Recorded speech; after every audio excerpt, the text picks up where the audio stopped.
윤석열 대통령의 오만가속선으로 정부 출범 2달도 안 돼 온 국민이 나라 걱정을 해야 하는 상황이 벌어지고 있습니다. 국민과 소통을 위해 집무실을 이전한다더니 과정과 방식은 불통과 아집뿐이었습니다.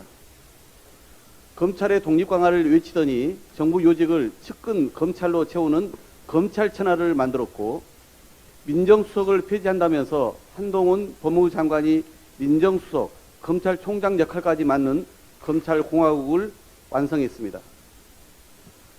행정안전부 수장인지 경찰수장인지 모를 대통령의 충암고 서울법대 후배 장관은 13만 경찰 반발에도 경찰국 설치에 올인하며 전 정부 수사 필요성까지 언급하고 나섰습니다. 어제는 직책도 없는 일반인이 나토 순방을 위해 대통령 전용기에 동승하고 경호상 기밀 사안인 김건희 여사의 일정과 의전을 확인하는 등 제2부속실 역할을 수행한 사실까지 확인 보도되었습니다. 이러다 보니 대통령에 대한 부정평가가 날로 높아가고 있습니다. 윤석열 정부의 인사 논란, 독단과 일방 소통 미흡, 그리고 경제 민생 무관심 등이 부정평가의 주 요인으로 꼽혔습니다. 국무위원 부실 검증으로 시작된 인사 대참사도 모자라 보건복지부 장관이 2번씩이나 낙마했는데 이전 정권과 비교해봐라, 우리가 훨씬 낫다는 식이니 여당 내부에서까지 비판이 나오는 지경입니다. 대통령은 어제 교장 자격도 안 될 교육부 장관에게 임명장을 주면서 언론에 또 야당에 공격받느라 고생 많았다며 두둔하기까지 했습니다. 반면 지지율은 신경 쓰지 않는다며 국민 여론은 철저히 외면합니다.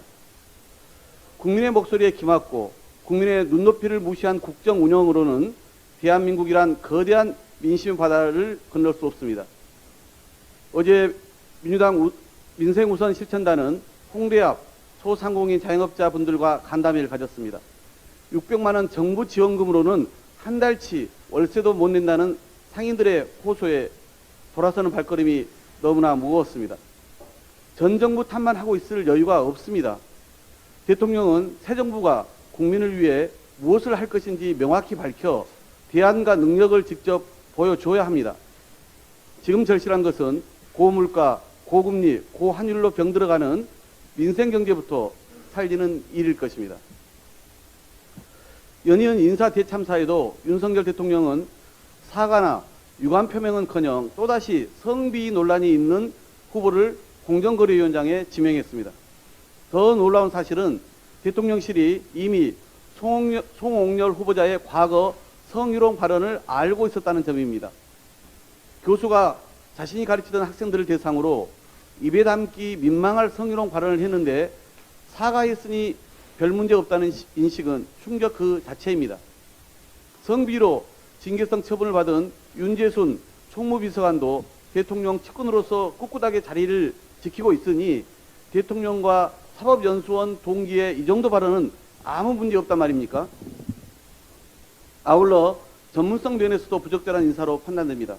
송 후보자는 친재벌 대기업 성향의 상법 전공자로서 공정거래법상 금산분리 원칙 폐지를 주장하고 재벌의 내부 거래 규제를 비판하는 등 재벌 정책에 대한 규제 완화를 주장해온 인물입니다. 이런 분이 과연 공정거래법 1조에 명시된 것처럼 사업자의 시장 지배적 지위의 남용과 과도한 경제력 집중을 방지하고 불공정 거래 행위를 제대로 규제할 수 있을지 의문입니다. 윤석열 정부에서는 도저히 공직에 중용되기 어려운 분들이 오히려 요직에 오르는 기현상을 보이고 있습니다. 인사검증의 기준은 따로 있지 않습니다. 바로 국민의 눈높이입니다.